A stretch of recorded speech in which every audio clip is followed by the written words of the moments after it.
The Khadijah Okunnu Lamidi Foundation has been unveiled in Lagos to further improve the lives of the most vulnerable in the society.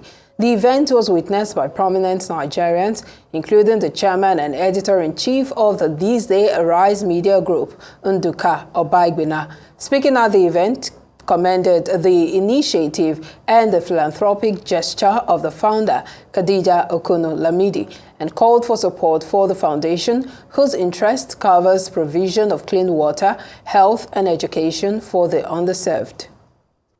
It's the consolidation, the legal device of a history of philanthropic activity by one individual who is a young Nigerian woman who believes strongly in the country and who has an irrepressible faith in it, and who represents this in a practical way by going and helping those who are excluded from opportunity in Nigeria in a variety of very strange places. I know from her record what she has done over the last 10 years, and this is why I feel that when she consolidates that activity into one legal vehicle, it's something that ought to be supported given publicity and attention.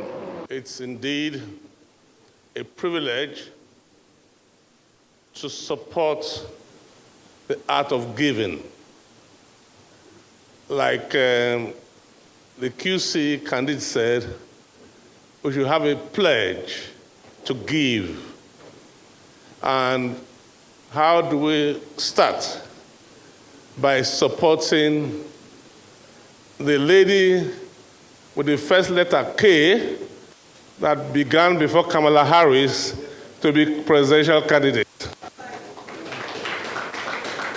So a round of applause to her and to the Okunnu family, in whom we are all proud. Giving is very, very important. Taking care of the vulnerable in our society is even more important. At this time of reform, I believe that the most important work of government is to ensure that those who are vulnerable are taken care of. That is a very key part of the reform process.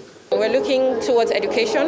We have an initiative called Equality in Education, where we ensure that